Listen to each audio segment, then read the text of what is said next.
함께 기도하고 오늘 강의를 시작하도록 하겠습니다. 하나님, 나님 감사합니다. 오늘 우리를 또 이 자리에 불러주시고 또 우리가 오늘 함께 나눠야 할 말씀을 무엇인지 또 우리의 마음을 하나님의 말씀을 향하게 해주신 하나님 은혜에 감사드립니다. 오늘 우리가 함께 나누는 이 말씀을 깊이 있게 마음에 새기게 해주시고 또 우리가 알게 된 이 말씀들을 또 우리가 전해야 할 사람들에게 올바르게 전할 수 있도록 우리를 인도하여 주시옵소서. 이 모든 말씀 우리 주 예수 그리스도 이름으로 기도드립니다. 아멘. 네, 오늘 교사 강의로 이제 소결이 문답 31문 효력 있는 부르심은 무엇인가?인데요. 그에 대한 답은 효력 있는 부르심은 하나님의 영이 하시는 일이니 우리의 죄와 비참함을 깨닫게 하시고 또 우리의 마음을 밝혀 그리스도를 알게 하시고 우리의 의지를 새롭게 하시고 우리를 권하사 능히 복음 중에 값없이 주시는 예수 그리스도를 믿도록 하시는 것이다. 오늘 목사님 설교 말씀을 여러분들 좀 관심 있게 좀 잘 들었는지 모르겠어요. 왜 그러냐면 지금 제가 여러분들에게 하게 되는 이 강의 내용이 목사님 설교 말씀에 대한 아마 보충 설명이 되지 않을까 그런 생각이 드는데 지난번 강의 때도 목사님 설교 말씀하고 이제 상호 보완적인 그런 강의를 했었는데 오늘도 좀 그런 강의가 되지 않을까 그런 생각이 들고요. 왜냐하면 여기 답에 나와 있지만 효력 있는 부르심이란 하나님의 영이 하시는 일이다. 오늘 목사님 설교 말씀에도 그런 말씀이 있었지만 사람의 마음 속에서 하나님께서 자기의 일을 하시는 것이다. 성령의 일을 하시는 것이다. 그런 말씀하셨는데 바로 그거죠. 자, 효력 있는 부르심.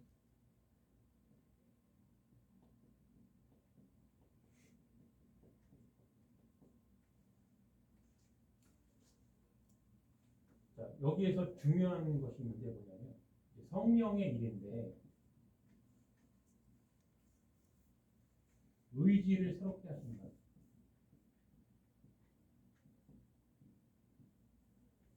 의지를 새롭게 하신다는 거거든요. 자, 그러면은 여기에서 무엇을 유추할 수 있냐면 의지가 실제한다는 거죠. 의지의 실제.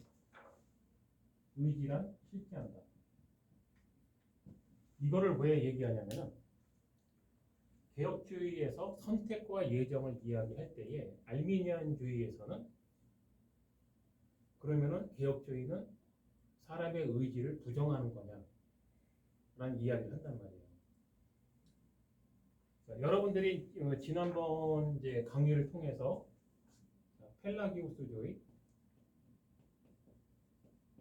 그다음에 반펠라기우스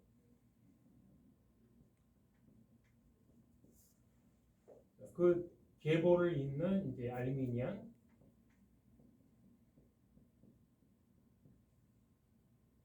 그 이후에 이제 자유주의 신학이 그 계보를 이끌어요. 자, 현대에는 신자유주의까지 나왔어요, 지금.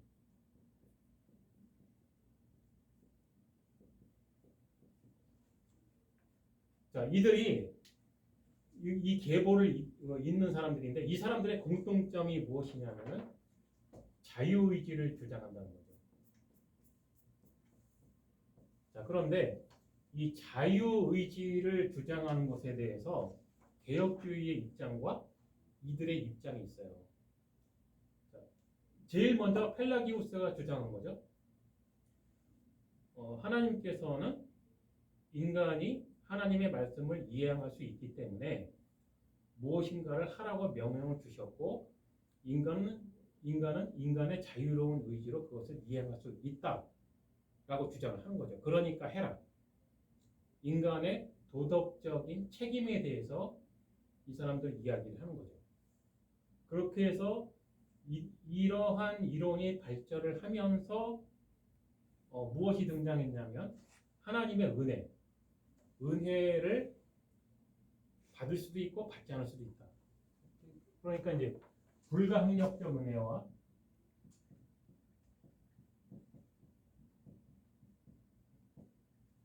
항력적 은혜죠.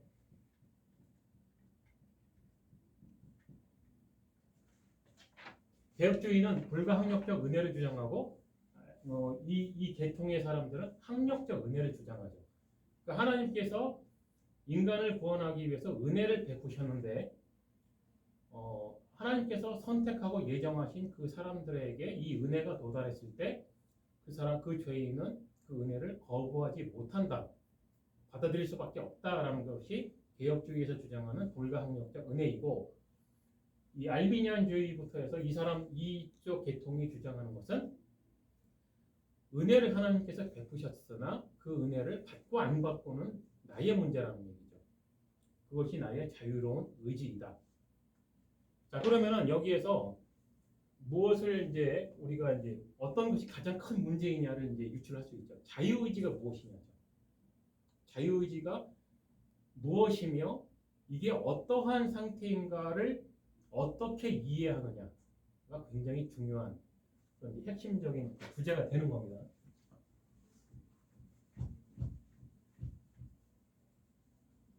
지금부터 제가 설명을 하는 것은 제가 고안을 했어요.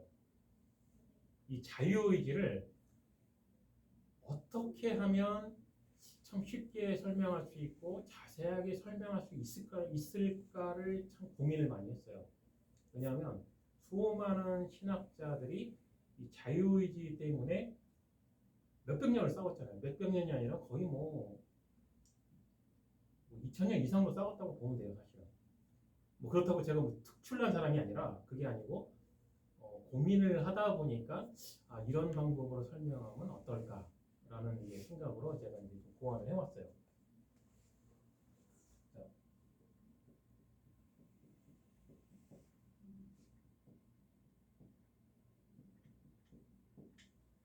이렇게 자유의지 두 가지를 제가 이제 예시로 들 건데, 하나는 뭐냐면은 죄가 없는 상태. 여기는 죄를 지은 상태.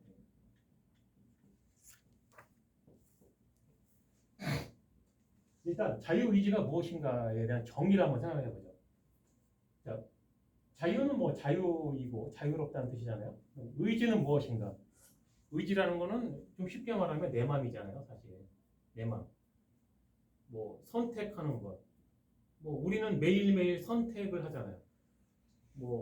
아침에는 뭘 먹을까? 점심에는 뭘 먹을까?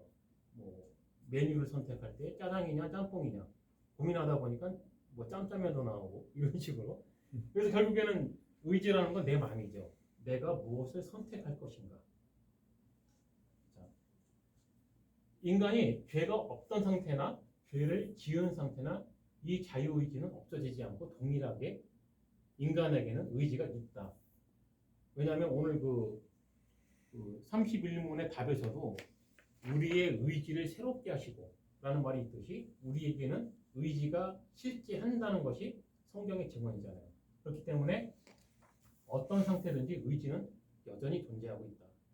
그런데 죄가 없는 상태의 이 내 마음, 자유의지는 이것을 이제 이 테두리를 마음으로 예를 드는 거예요. 이것을 이제 마음으로 예를 들고 내 마음 속에 무엇이 있었냐면은 하나님의 말씀, 지식이라고도 하죠. 그 다음에 지정의가 있었어요. 지정이라는 것은 인간이 죄가 없는 상태였기 때문에 지식이 있었고 의로움이 있었고 그 다음에 하나님께 예배를 드릴 수 있는 그런 정한 마음이 있었죠. 자, 이런 상태에서는 내 마음이 무엇을 자유롭게 선택을 할 수가 있었죠. 두 가지의 지식이 있었던 거예요. 그러니까 결국에는 자기 자신에 대한 지식과 하나님에 대한 지식이 있었죠. 그런데 죄가 없는 상태였기 때문에 아직 죄가 모르는 거예요. 그렇잖아요. 자, 이 상태는 우리가 경험을 못 해봤어요. 솔직히 이 상태는 우리가 추측을 할 뿐이지 실제로 경험을 해보지는 못했단 말이에요. 딱 한 사람, 아담과 하와만이 경험을 해본 상태죠. 이 상태에서 이 사람들은 하나님의 말씀을 선택하느냐 아니면 죄를 선택하느냐 하는 그 자유로운 선택할 수 있는 그런 의지와 능력이 있었던 거죠. 능력 부분이 상당히 중요해요. 여기에는 이제 능력도 포함이 됩니다. 선택할 수 있는 능력이 있었다는 거죠. 어느 쪽이든.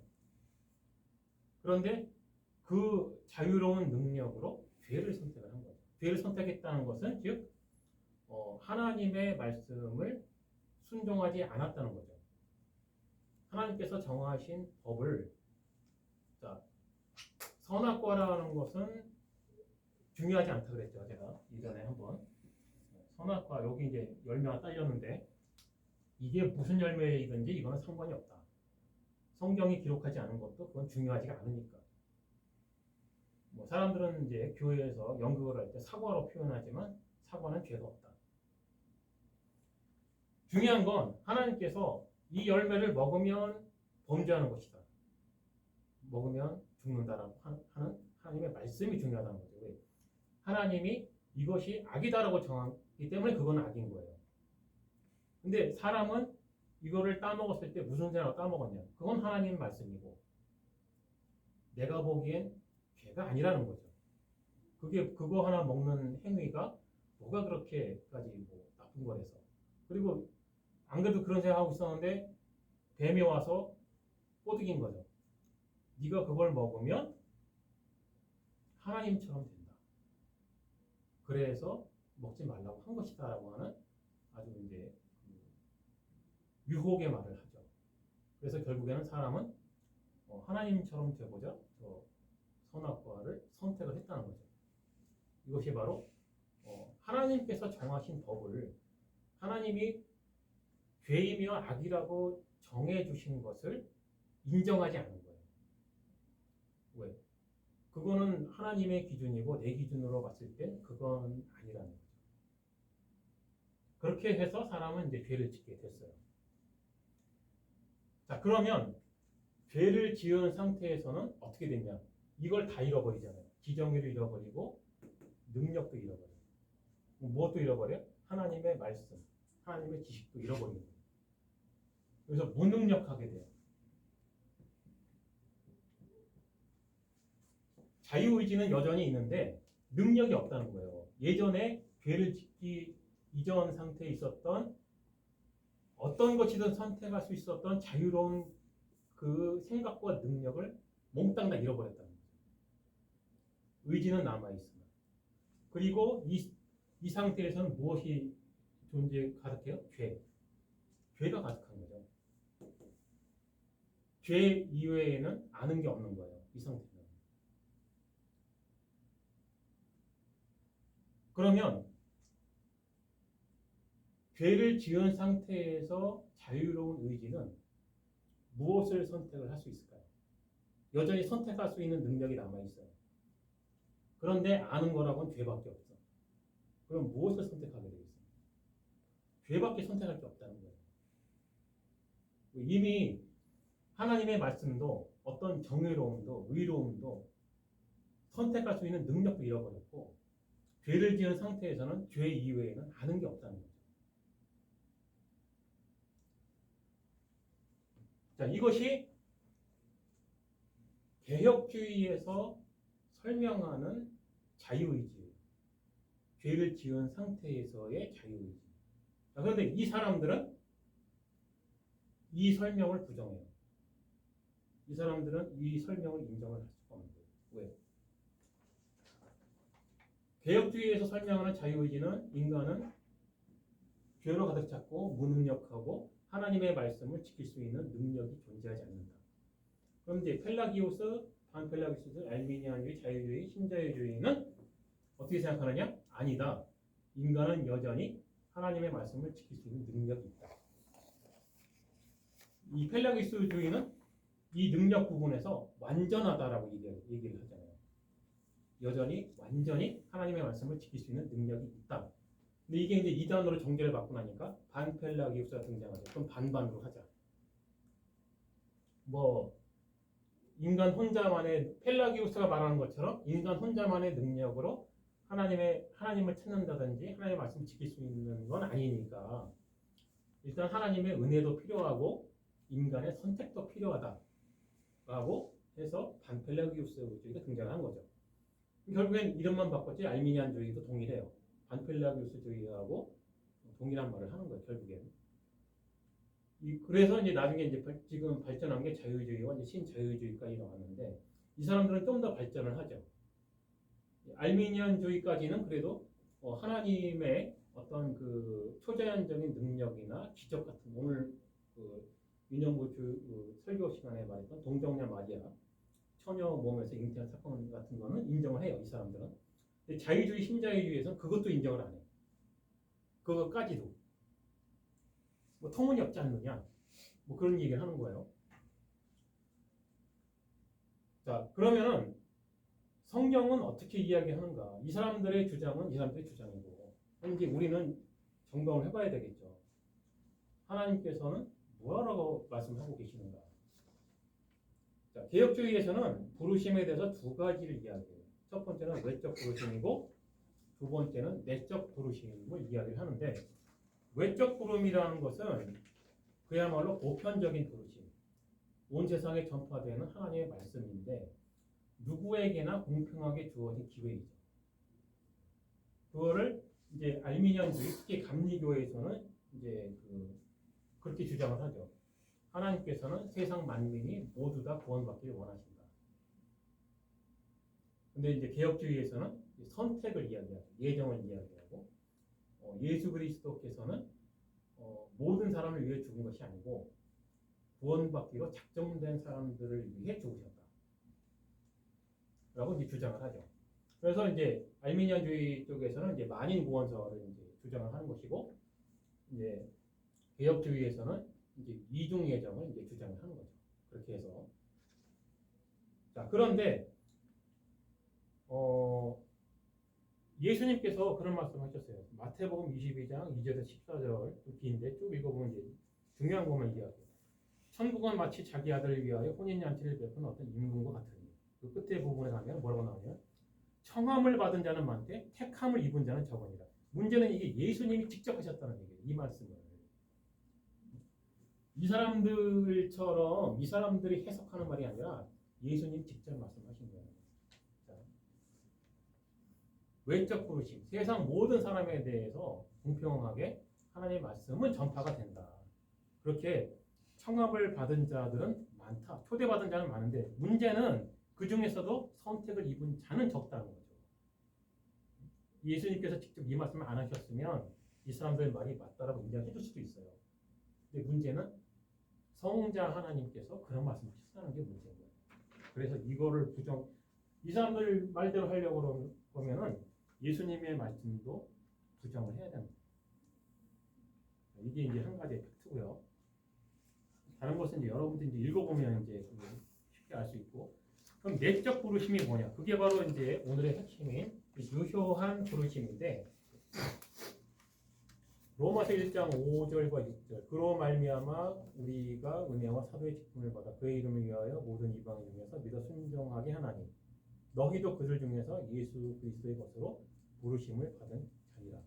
오직 그 부르심을 받은 자들만이 예수 그리스도 앞으로 나오게 돼 있죠.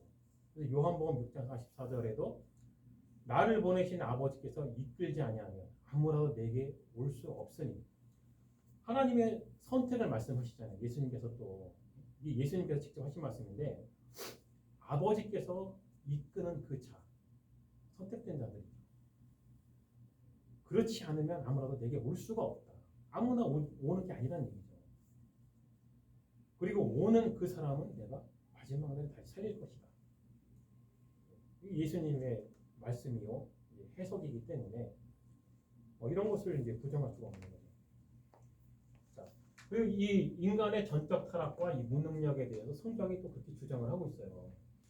창세기 8장 21절을 보면 이 노아의 홍수 이후에 노아에게 해주신 말씀이에요. 여호와께서 그 향기를 흠양하시고 그 중심에 이르시되 내가 다시는 사람으로 인하여 땅을 저주하지 아니하리니 그 다음에 이유가 나와요. 왜냐하면 이는 사람의 마음에 계획하는 바가 어려서부터 악함이라.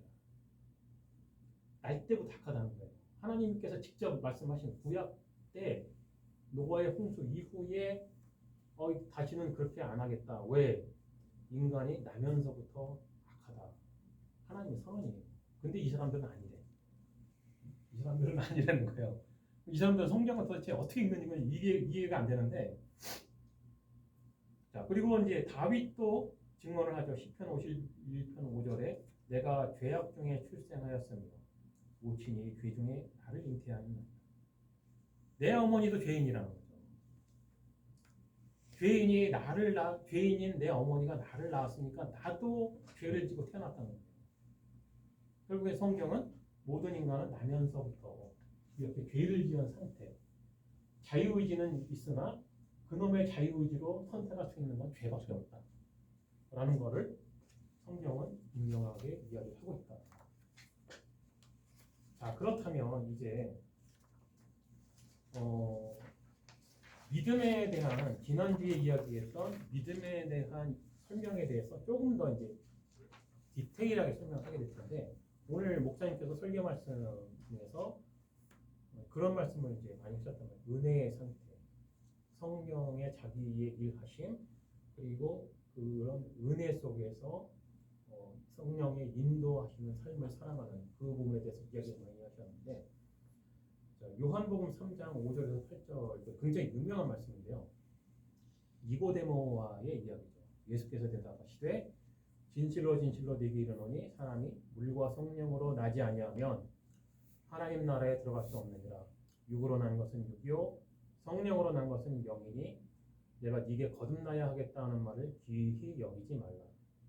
바람이 임으로 불매 네가 그 소리를 들어도 어디서 오며 어디로 가는지 알지 못하나니 성령으로 난 사람은 다 이러하니라.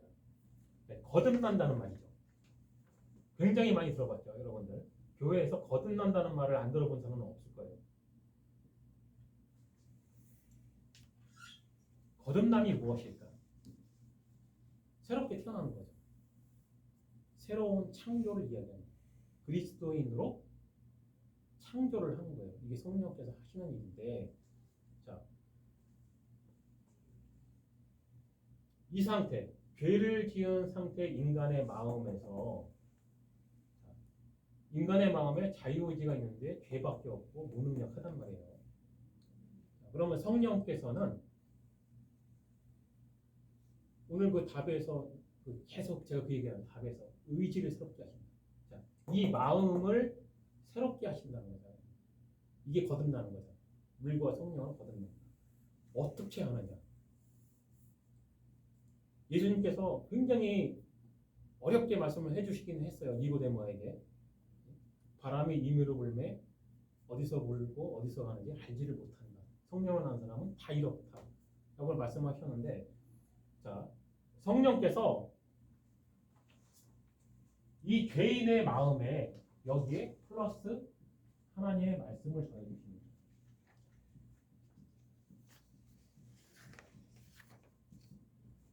또는 지식.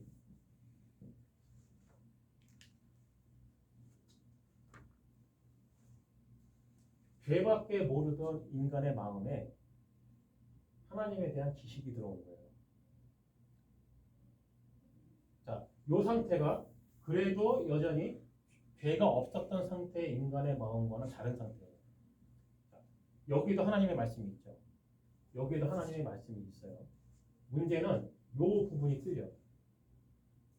인간의 무엇인가를 선택할 수 있는 능력과 지정의와 여기에서는 죄가 존재한다는 거예요. 자, 이게 성도의 상태예요. 성도는 죄와 하나님의 말씀이 동시에 공존을 해요. 이 상태에서 굉장히 어려워지기 시작해요. 어떻게 어려워지냐? 그런데 굉장히 이게 바로 은혜예요. 이게 바로 은혜예요. 여러분도 혹시 성경이 있으면 좋은데 없으면 제가 그냥 읽어주고, 이번 주에 제가 우리 그 성경 읽기에서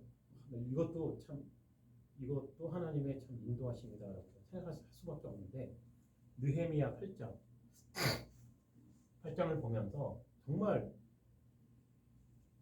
개인적으로 감동을 했는데 이것은 또 하나의 간증의 말이지만 오늘 버스를 타고 오면서 이거를 이 상태를 좀 더 어떻게 설명을 잘할 수 있을까를 고민을 했어요.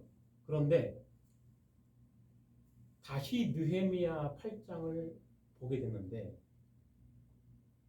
처음에 받았던 감동과 또 다른 감동을 받았어요. 오늘 아침 버스에서 느헤미야 8장을 보면서 이게 이거에 대한 설명이었구나라는 걸 알았어요.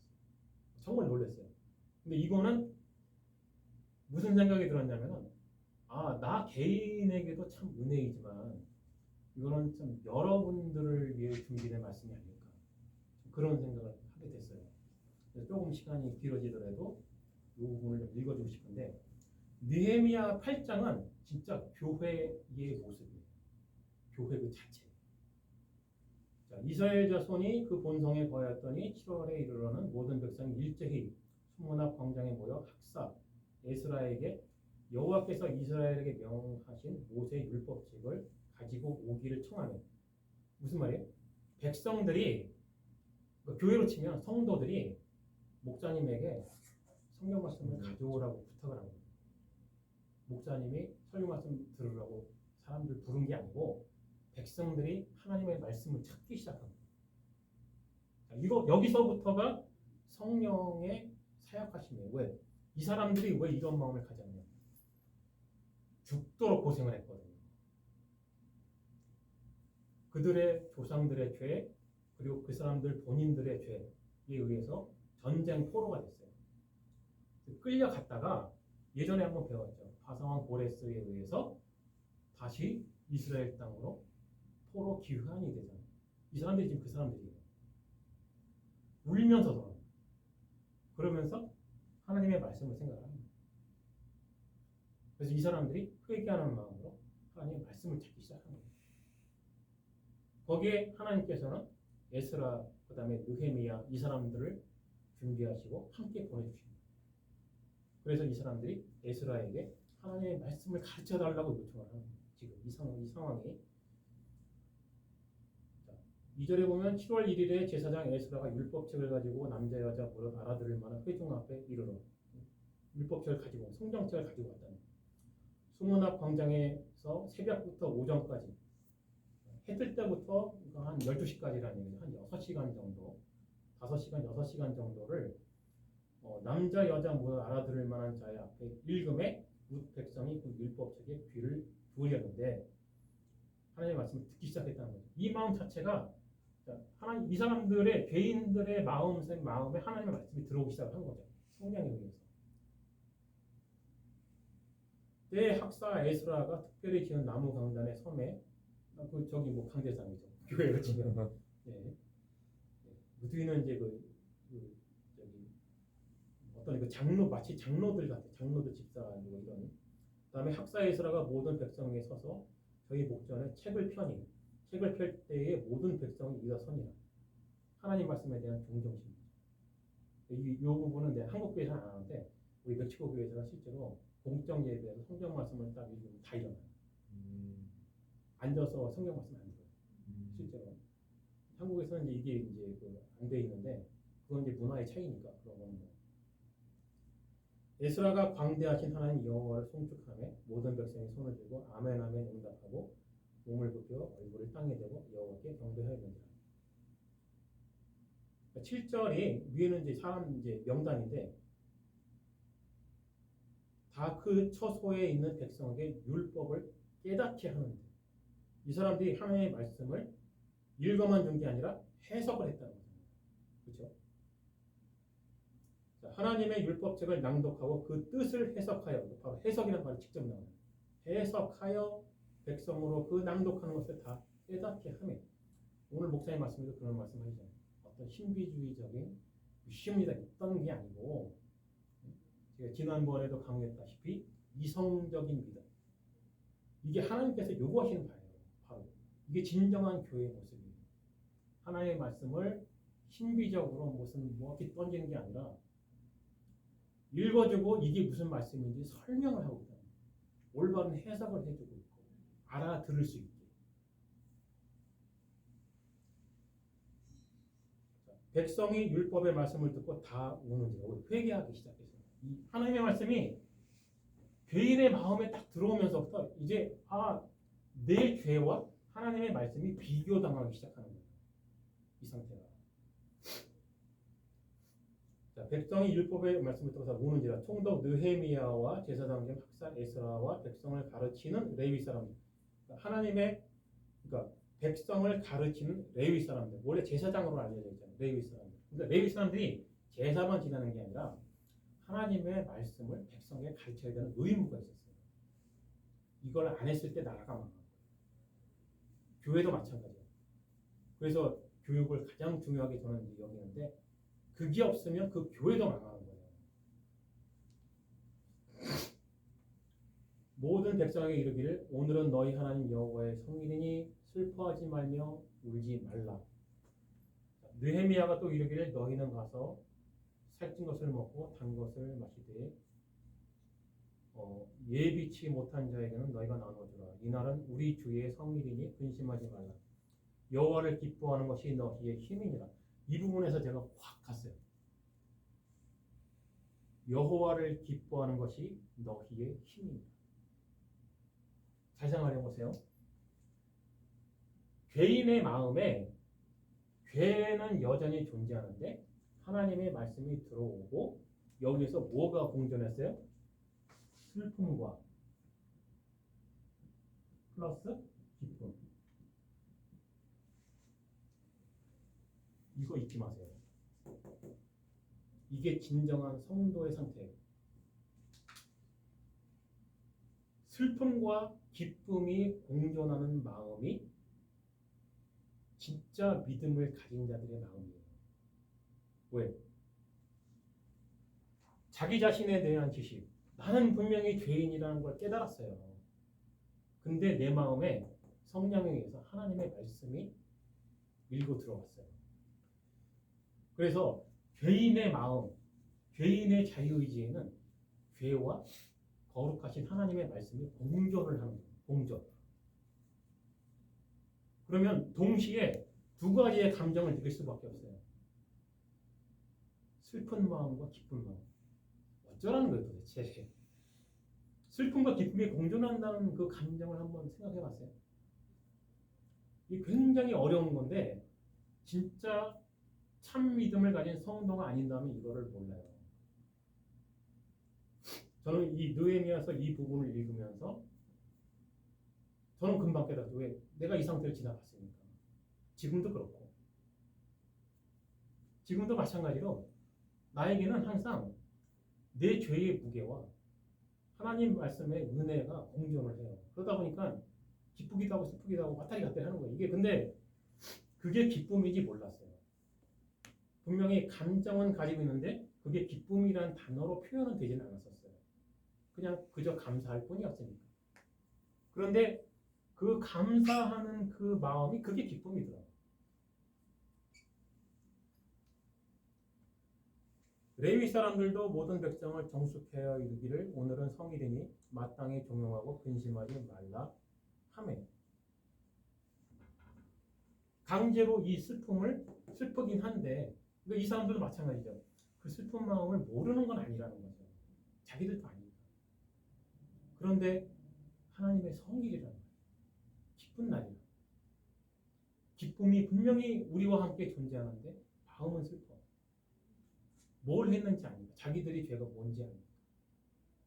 이게 성도의 마음 자세예요. 참 어떤 사람이 참 믿음을 가지고 있는가 없는가를 우리는 함부로 판단을 할 수는 없어요. 근데 짐작은 할 수가 있어요. 왜? 이 상태를 따라서. 참된 성도는 슬픔과 기쁨이 항상 공존하는 사람들이다. 모든 백성이 곧 가서 먹고 마시며 나누어주고 크게 즐거워하였으니 이는 그 읽어 들린 말을 밝히 알미니라. 즐거워했는데 왜 즐거워했느냐? 들은 하나님의 말씀이 그게 무슨 소리인지 알아들었다는 거예요. 그냥 들은 게 아니고 그게 그 말씀입니다. 확실하게 뭔가를 알았을 때의 기쁨이에요.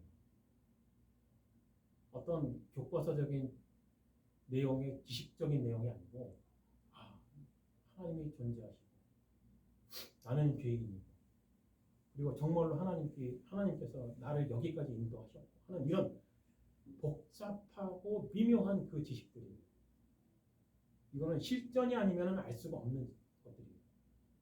그래서 진짜 기쁜 거예요. 슬프기도 하고.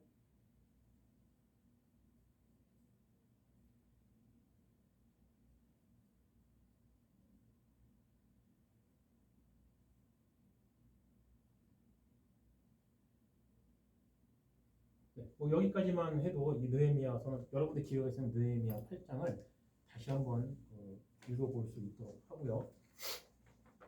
자, 그러면은 지금 제가 여러분께 설명했죠. 이 슬픔과 기쁨이 공존한다고 했죠. 그럼 이 이후에는 어떻게 될까? 그게 바로 마가복음 8장 34절입니다. 무리와 제자들을 불러 이르시되 아무든지 나를 따라오려거든 자기를 부인하고 자기 십자가를 지고 나를 쫓을 것입니다. 이 말씀도 참 많이들 들어봤죠.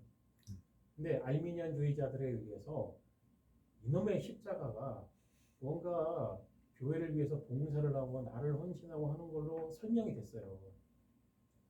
그게 아니고요. 이걸 말합니다. 여기 나오잖아요. 자기를 부인하고. 죄인은 이 상태가 되면은요, 두 가지 지식이 공존하잖아요. 지금 설명한 것처럼. 나의 죄와 하나님의 말씀이 공존을 해요. 예수님께서 말씀하셨잖아요. 자기 자신을 부인해라. 자기 자신을 부정하라. 왜? 두 가지 지식을 이게 공통적으로 알게 됐어요. 나는 죄인이고 나는 틀렸구나라는 걸 알게 된 거예요.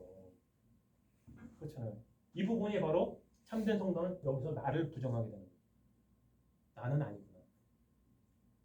내가 옳다 생각하는 그 길은 틀렸구나. 에덴 동산의 이야기와 동일하잖아요. 에덴 동산에서 인간은 하나님보다는 내가 옳다고 생각을 했어요. 근데 그게 곧 죄였어. 그런데 죄인의 마음에서 나의 죄가 무엇인지 알았고 나는 틀렸구나라고 생각했을 때 구원이 도달하는 거예요. 그러면 이 부담감, 나의 죄와 은혜, 하나님의 말씀, 이 두 가지가 공존하는 부담감, 이게 바로 십자가예요. 이거를 지고 그리스도의 길을 따라가라는 거예요. 뭔가 하라는 게 아니에요, 사실은. 알미니안주의자들은 이놈의 십자가를 사람이 뭔가를 해야 되는 걸로 집요하게 가르치는데 예수님은 그 말씀을 하신 게 아니에요. 여기 뭐 하라고 아니잖아요. 자기를 부인하라고 하셨잖아요. 예수님께서. 뭔가 하라는 게 아니라 자기를 부인하고 자기 십자가를 지고 나를 쫓아와. 자기 자신을 부정하고 하나님의 말씀을 쫓아가는 거죠. 슬픔과 기쁨이 공존하는 그 마음을 지고 그리스도의 길을 따라가라는 거예요. 이게 참된 성도의 상태이고 느헤미야 8장에 나왔던 회개하던 그 백성들의 모습인 거예요. 바로. 그리고 이것이 바로 성령의 효력 있는 부르심입니다.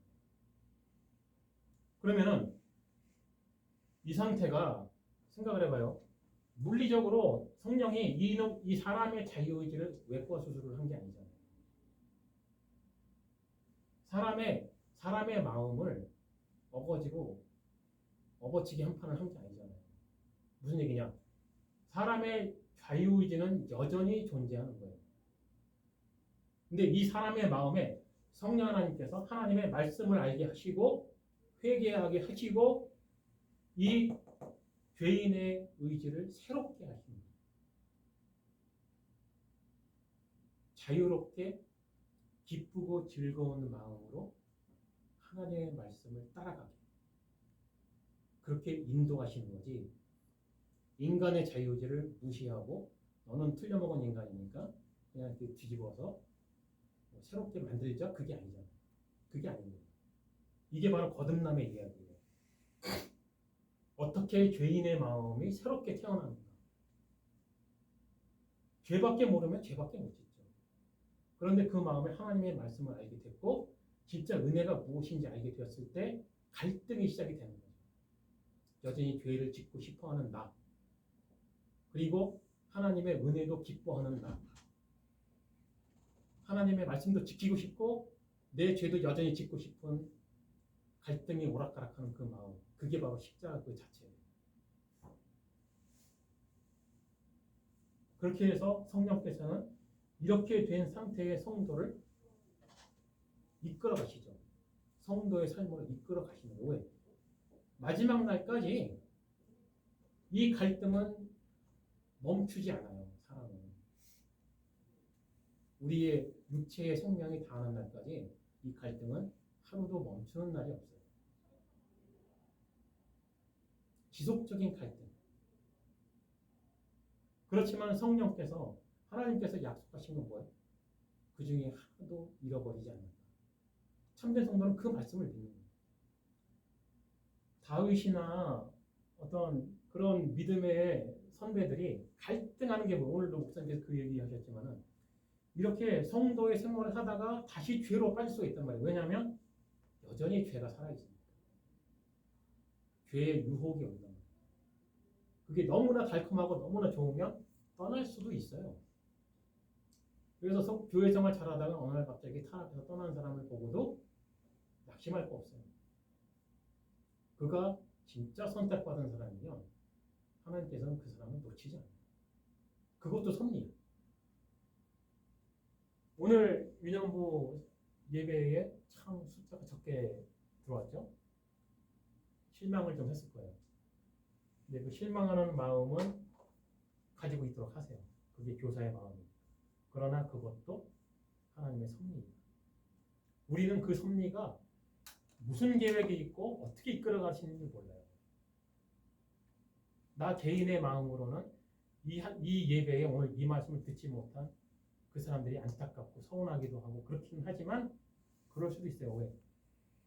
아직 들을 때가 아닐 수도 있어요. 모든 하나님의 말씀이 모든 이에게 공평하게 다 들려줬으면 좋겠으나 그러면 선택이 없죠. 무섭기도 하고 은혜롭기도 한 말씀. 아무리 좋은 말씀도 지금 이 사람에게는 들리면 독이 될 수가 있고 이 사람에게는 은혜가 될 수가 있고 그건 성령 하나님만이 알아요. 그리고 이스라엘 백성들이 그 상태에 도달하기까지 얼마나 고생을 했는가에 대해서 성령께서 그렇게 그 사람들 인도를 하셨다는 거죠. 그 마음이 되게 하시려고. 왜? 고집들이 장난이 아니에요. 이스라엘 백성들 고집들이 세계 최강이에요. 그 마음들이 바닥을 칠 때까지 성령께서 이끄신 거예요. 그래야 하나님의 말씀을 들으니까. 그래야 하나님의 말씀을 찾으니까. 자기가 죄인이었구나라는 것을 알지 못하는 자가 하나님의 말씀을 찾을 리가 없어요. 이거는 성경이 창세기 때부터 요한계시록까지 나오는 보편적인 진리예요. 어떤 죄인도 자기가 죄인이라는 것을 알지 못한 상태에서 하나님의 말씀을 찾는 사람은 단 한 명도 없었어요.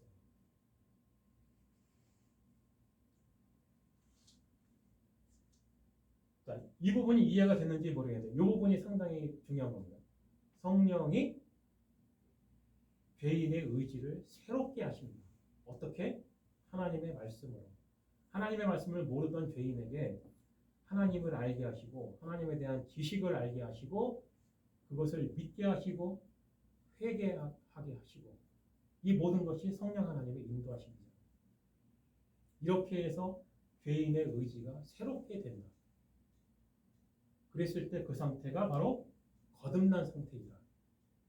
그래서 예수님께서 물과 성령으로 거듭나지 아니하는 자는 하나님의 나라에 들어갈 수가 없다. 자, 여기서 이제 그 보충 설명 한 가지만 할 텐데 이제 물과 성령에 대해서 말들이 많죠.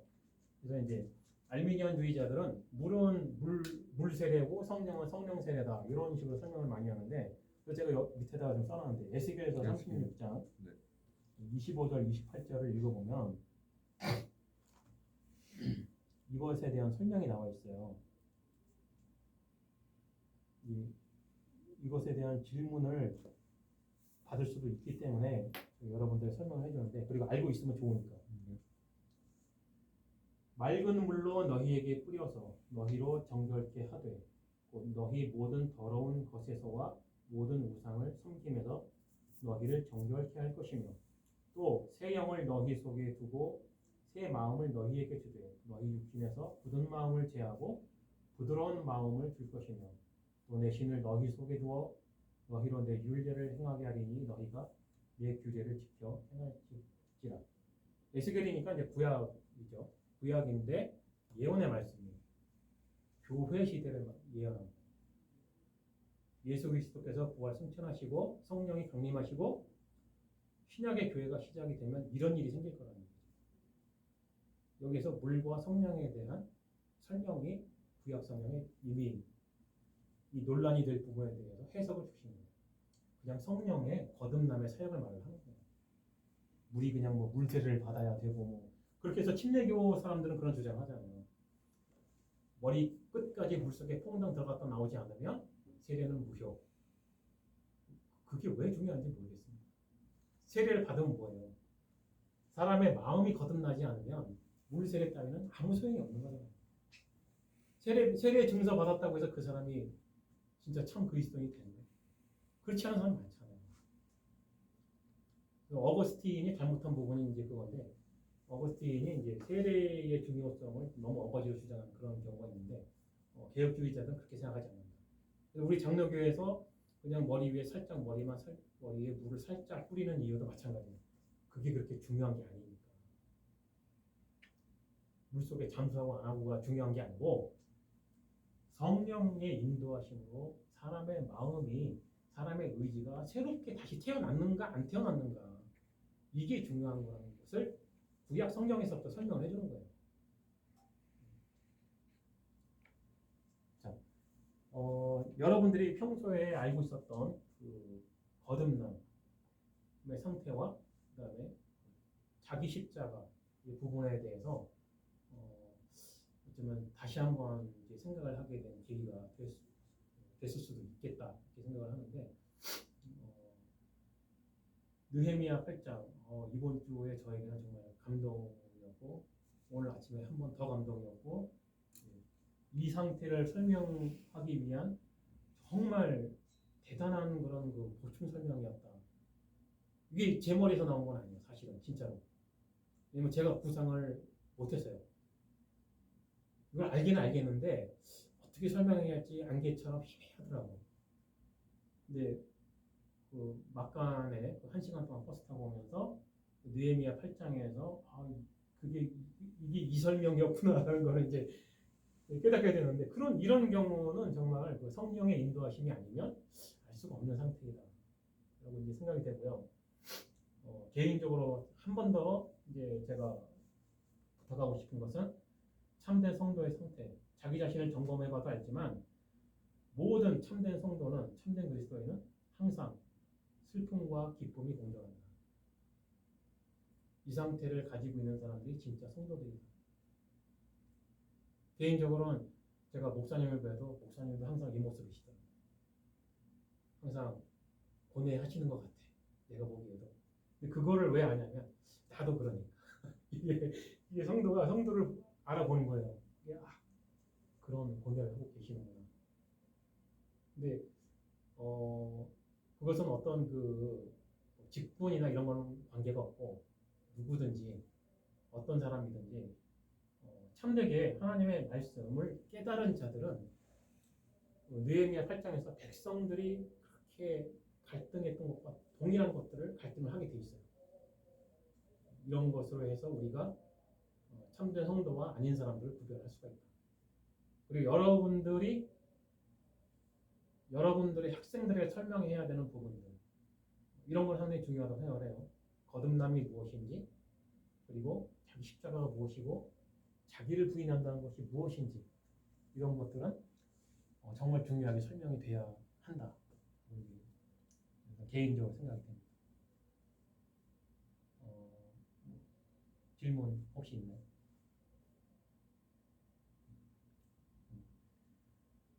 자, 그러면 이 사람들이 주장하는 것처럼 이 설명을 듣고 나면 뭐가 결론이 이루어지냐?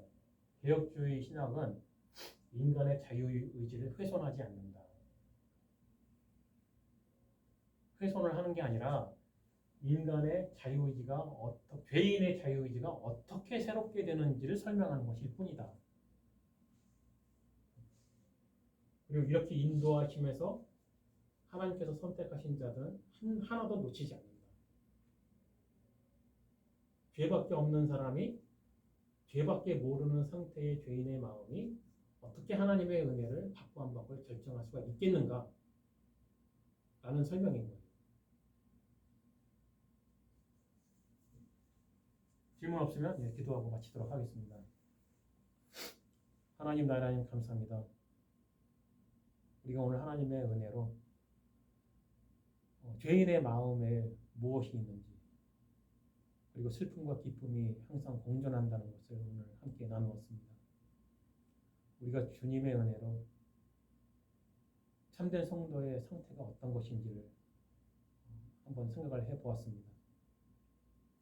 그러나 이 모든 은혜가 나 스스로에게서 나오는 것이 아니라 오직 성령 하나님의 인도하심으로 이루어지는 것을 우리가 다시 한번 알았습니다.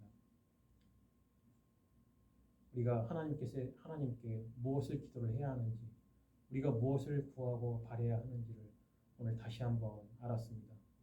그러나 우리만 아는 것이 아니라 아직 모르는 사람들에게도 이것을 잘 설명할 수 있도록 우리를 인도하여 주시옵소서. 모든 말씀 우리 주 예수 그리스도의 이름으로 기도드립니다.